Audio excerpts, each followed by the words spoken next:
जिले के बने हैं तो उनकी एक सोची समझी रणनीति है कि इस भारतीय जनता पार्टी पे कोई भी ब्राह्मण जो थोड़ा बहुत पैसे से मजबूत हो, थोड़ा बहुत टीम से मजबूत हो, वो किसी भी तरीके से भारतीय जनता पार्टी पे कदापि ना बच पाए।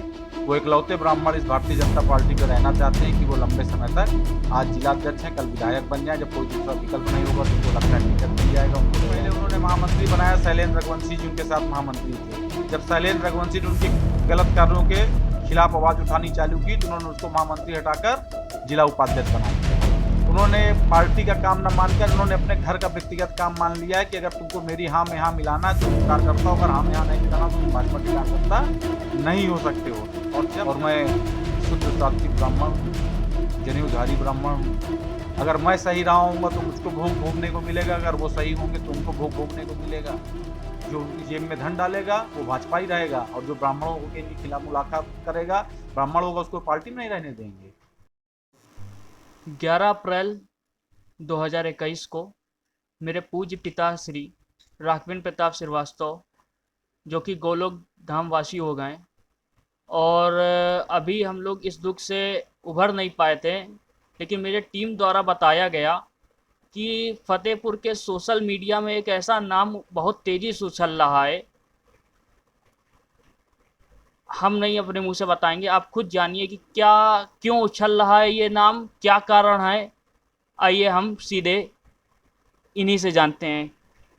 क्या नाम है भैया आपका? अभिषेक शुक्ला। क्या पद? मैं एक भारतीय जनता पार्टी का कार्यकर्ता। क्या पूरा पूरा क्या मामला है, किसको लेकर के ये इतनी बहसबाजी छिड़ी हुई है?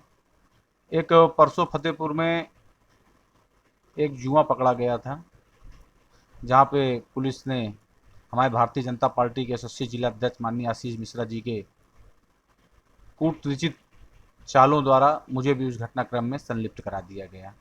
इसकी लगातार मैंने सबको जानकारियाँ भी दी, डिटेल भी दी, और जिला अध्यक्ष जी ने मुझे ना नोटिस देना उचित समझा, ना मुझसे जानकारी लेना उचित दिया, क्योंकि उन्होंने पूरा घटनाक्रम रच रखा था और तत्काल प्रभाव से उन्होंने मुझे पार्टी से भी निकालने का काम किया। आशीष मिश्रा जब से जिला अध्यक्ष भारतीय जनता पार्टी के फतेहपुर जिले के बने हैं तो उनकी एक सोची समझी रणनीति है कि इस भारतीय जनता पार्टी पे कोई भी ब्राह्मण जो थोड़ा बहुत पैसे से मजबूत हो, थोड़ा बहुत टीम से मजबूत हो, वो किसी भी तरीके से भारतीय जनता पार्टी पे कदापि ना बच पाए। वो इकलौते ब्राह्मण इस भारतीय जनता पार्टी पे रहना चाहते हैं कि वो लंबे समय तक, आज जिलाध्यक्ष हैं, कल विधायक बन जाए। जब कोई दूसरा विकल्प नहीं होगा तो उनको लगता है टिकट मिल जाएगा, उनको ले जाएगा, वो हो जाएगा। उन्होंने एक भारतीय जनता पार्टी के कार्यकर्ता के माध्यम से ही एक पूरी एक रणनीति बनाई। उस पर उन्होंने कोतवाली के एसआई प्रभुनाथ यादव का सहयोग लिया। लालच में उनको एक थाने का चार्ज दिलाने का वादा किया है कि 5 से 7 दिन के अंदर किसी थाने का उनको चार्ज मिलने वाला है। एक युवा मोर्चे के कार्यकर्ता ने मुझे लगातार 3-4 बार फ़ोन किया कि कई दिनों से, क्योंकि मैं विगत 3 महीने से लगभग लगातार कंटिन्यू गाँव में हूँ। ये पूरा शहर जानता है कि भैया बहुत दिन से आप मुलाकात नहीं हो रही, ये नहीं हो रहा, वो नहीं हो रहा। मैं उसके घर चाय पीने जाता हूँ। ये शायद इत्तेफाकन पहली बार ऐसा कोई घटनाक्रम होगा कि जिसके घर में मैं चाय पीने गया हूँ या जिसके घर में जुआ हो रहा है, पुलिस कह रही है, वो मौके पे नहीं था, बाकी सब लोग मौके पे थे। उसने मुझे चाय पीने के लिए घर पे बुलाया था। जैसे ही मैं घर पहुंचा, वो 1 मिनट के लिए कह के निकले। कहाँ के लिए निकले, क्या करने गए, मैं तो समझ नहीं पाया कि ऊपर गए नीचे गए, इतने में पुलिस आ जाती है, क्योंकि पूरी इनकी रणनीति थी। और उसके बाद वो होता है, जिलाध्यक्ष जी व्यक्तिगत रूप से सारे पत्रकारों को फ़ोन करते हैं कि इस मामले को किसी तरीके वो होना चाहिए। इनकी पूरी कोशिश थी कि ये लोग अगर जेल चले जाएँ तो बहुत अच्छा रहेगा, लेकिन जिसकी जो सच्चाई होती है, सच्चाई ज़्यादा छुपती नहीं है। और मेरा दुर्भाग्य था, मेरी बदकिस्मती थी, और यह मान लो कि मेरा एक स्वभाव था कि मैं लोगों के एक फ़ोन पे मदद करने के लिए लोगों के पास पहुंच जाता था। उस स्वभाव के कारण भी, तो उस स्वभाव को नहीं, मैं अपना दुर्भाग्य मानूंगा कि वो लोग जो षड्यंत्र रचते हैं वो सफल हो गए और मैं विफल हो गया। पर भगवान सब देखता है, और मैं शुद्ध सात्विक ब्राह्मण हूँ, जनेऊधारी ब्राह्मण हूँ। अगर मैं सही रहा हूँगा तो मुझको भोग भोगने को मिलेगा, अगर वो सही होंगे तो उनको भोग भोगने को मिलेगा। और इस जिले पे ही कई केस हैं, और इस घटनाक्रम पे ही अभी कई केस हैं कि वो भी लोग मौके पे थे, लेकिन पार्टी ने उनके खिलाफ कोई कार्रवाई नहीं की। और मैं एक साधारण सा कार्यकर्ता था, उस पर भी पार्टी ने मेरे ऊपर कार्रवाई करने का, पार्टी ने क्या, सिर्फ आशीष मिश्रा और जिलाध्यक्ष जी को, क्योंकि मैं पसंद नहीं हूँ। और पूरा जिला जानता है कि हमारी और आशीष मिश्रा की राजनीतिक भारतीय जनता पार्टी में रहने के बाद भी एक दूसरे से अदावत लगभग विगत 10 वर्षों से चली आ रही है। उनके गलत कामों की मैं हमेशा मुखालफत करता रहा हूँ। उनके गलत कामों के मैंने हमेशा खिलाफ खड़ा हुआ हूँ। उनके साले साहब एक लखनऊ बाईपास की ज़मीन में, करोड़ों की ज़मीन में कब्जा करने गए थे। उस पर मैं पीड़ित लोगों के साथ खड़ा हुआ था और आशीष मिश्रा जी को अपने कदम वापस खींचने पड़े थे, जिसकी भी मैंने सोशल मीडिया पर वो जारी किया है, वीडियो जारी हुए हैं। और भी मैं बहुत सारे आशीष मिश्रा जी के कारनामे हैं जिनको मैं समय समय पर जनता के बीच पे लाने का, क्योंकि अभी तक तो परिवार था, परिवार के मुखिया थे, और ये फर्ज होता है कि अगर परिवार में कोई आदमी निकम्मा हो तो उसको समाज में लाकर बातों को नहीं रखा जाता, कोशिश की जाती कि घर की बातें घर के अंदर ही रहें। जब उन्होंने मुझे परिवार का सदस्य नहीं माना है, और परिवार में एक सीमा तक ही अपमान झेला जा सकता है, अपमान बर्दाश्त किया जा सकता है, इससे ज़्यादा अपमान बर्दाश्त नहीं किया जा सकता है। अगर आशीष मिश्रा जी को लगता है कि अकेले वो ब्राह्मण भाजपा में इस फतेहपुर जिले में रह जाएंगे तो यह असंभव है। और ना मुझे आज तक नोटिस मिला है, ना मुझे निकालने की सूचना भी सोशल मीडिया के माध्यम से ही प्राप्त हुई है। ये जो जुए की फड़ चल रही थी, ये कहाँ पे और किसके घर में चल रही थी, और क्या अभी तक उससे पुलिस प्रशासन ने कोई पूछताछ नहीं करी? क्या अभी तक इसको कोई गिरफ्तार नहीं किया गया? मेरी जो जानकारी में विषय है कि वो पक्के तालाब में कोई गुप्ता जी थे, उनके मकान पे चल रही थी। मैं किसी कार्यकर्ता या किसी व्यक्ति का नाम नहीं लेना चाहता हूँ। वो आशीष मिश्रा जी के इशारे पे सारा कार्य उन्होंने किया है। और पुलिस की संलिप्तता जो आप कह रहे हो बिल्कुल सही है, लेकिन उनको कार्रवाई तो करनी ही पड़ेगी। दूध का दूध, पानी का पानी होके ही रहेगा, ये आप निश्चिंत रहो। इस विषय के पीछे अभी 1-2 दिन बाद फिर से मैं वार्तालाप करूँगा, फिर से मैं बात करूँगा, और जो है वो सबके सामने घटनाक्रम आएगा। जनपदवासी देख रहे हैं, जिलावासी देख रहे हैं, और सब लोग जान रहे हैं कि मेरा स्वभाव कैसा है, मैं किस प्रवृत्ति का व्यक्ति हूँ, और मैं भारतीय जनता पार्टी का कब का कार्यकर्ता हूँ, जब भारतीय जनता पार्टी के बारे में लोग कल्पना भी नहीं करते थे कि भाजपा की कभी सरकार इतने बहुमत से आने वाली है।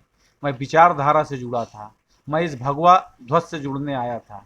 मैं किसी व्यक्ति से तो जुड़ा नहीं था।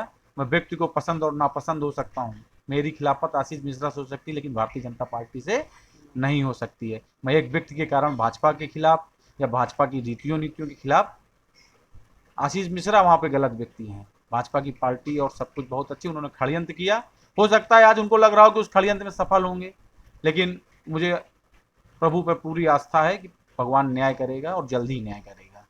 क्या आप इसको सीधे सीधे राजनीतिक दुश्मनी कहेंगे, कि जैसा भी आपने कहा कि वो एक ब्राह्मण नेता को उभरता हुआ देखना नहीं चाहते हैं? वो एक नहीं, वो भारतीय जनता पार्टी के जितने ब्राह्मण नेता हैं, मैं A to Z सबकी बात कर रहा हूँ, चुन चुन के उन्होंने अलग करने का काम किया। आशीष मिश्रा जी ने जब से जिलाध्यक्ष बने, सबसे पहले उन्होंने महामंत्री बनाया शैलेंद्र रघुवंशी जी, उनके साथ महामंत्री थे। जब शैलेंद्र रघुवंशी ने उनके गलत कार्यों के खिलाफ आवाज उठानी चालू की तो उन्होंने उसको महामंत्री हटाकर जिला उपाध्यक्ष बना दिया। उन्होंने पार्टी का काम न मानकर उन्होंने अपने घर का व्यक्तिगत काम मान लिया है कि अगर तुमको मेरी हाँ में हाँ मिलाना है तो तुम कार्यकर्ता हो, अगर हाँ में हाँ नहीं मिलाना तो तुम भाजपा के कार्यकर्ता नहीं हो सकते हो। और जब जब इन्होंने कोई अनैतिक कार्य किया आशीष मिश्रा जी ने, चाहे वो मोरम की अवैध वसूली रही हो, चाहे उन्होंने एसओ के माध्यमों से वसूली की हो, चाहे उन्होंने कार्यकर्ताओं के सम्मान की लड़ाई न लड़ने का काम किया हो, अगर सबसे पहले इनके खिलाफ कोई मुखर होकर विरोध में खड़े होने का काम किसी ने किया तो पूरा जिला जानता है अभिषेक शुक्ला ने काम किया है। और इनके गलत कामों का मैं विरोध करता रहा हूँ, करता रहूँगा। इनकी ये कोशिश थी कि विकास त्रिवेदी जी को उन्होंने सरगांव से चुनाव लड़ाकर हराने का काम किया, मंजू शुक्ला जी को जहानाबाद में चुनाव लड़ाने का भेजकर वहां पर उसके बाद ब्राह्मणों को चुनाव लड़ाने के लिए उन्होंने संजय पांडे जी का इन्होंने कितना दुरुपयोग किया। इससे बड़ी दिक्कत क्या हो सकती है कि प्रदेश नेतृत्व ने तय किया कि जो भाजपा के खिलाफ चुनाव लड़े हुए लोग निकाले जाएंगे, और आईजी वार्ड के मनोज गुप्ता जी जो भाजपा के खिलाफ जाकर चुनाव लड़े, उनको पार्टी ने निकालने का काम नहीं किया। वो आईजी से जिला पंचायत सदस्य बन गए क्योंकि आशीष मिश्रा की जेब में वो धन डालने का काम करते थे। बात पूरा जिला जानता है कि जो पार्टी का मूल कार्यकर्ता राजा सिंह कछवा जैसे लोग जो तीसरे दूसरे नंबर पे, उनको पार्टी ने टिकट नहीं दिया और चुनाव लड़ गए तो उनको पार्टी ने निकाल दिया। लेकिन मनोज गुप्ता के अंदर ऐसी कौन से सोने के पंख लग गए थे कि आशीष मिश्रा की मनोज गुप्ता को निकालने की हिम्मत नहीं पड़ी। 20 कार्यकर्ता निकाले गए लेकिन मनोज गुप्ता निकाले नहीं गए भाजपा से, और भाजपा के खिलाफ प्रत्याशी को हराकर वह जिला पंचायत सदस्य बनेंगे। जो उनकी जेब में धन डालेगा वो भाजपा ही रहेगा, और जो ब्राह्मणों के इनके खिलाफ मुलाकात करेगा, ब्राह्मण होगा, उसको पार्टी में नहीं रहने देंगे।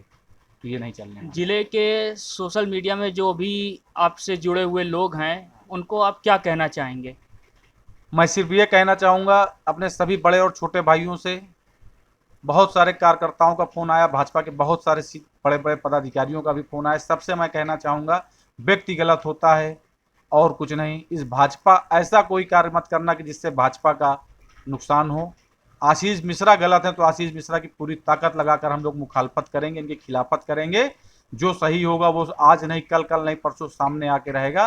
लेकिन कोई ऐसा कार्य मत करना जिससे भारतीय जनता पार्टी का नुकसान हो, हमारे जनप्रतिनिधियों का नुकसान हो। धन्यवाद। मैं प्रधान संपादक आदर्श श्रीवास्तव के साथ मोइज अहमद, कैमरामैन। वहीं इस संबंध में फतेहपुर भाजपा जिला अध्यक्ष से बात करने की कोशिश की गई, पर शहर में न होने की वजह से उनसे बात नहीं हो सकी।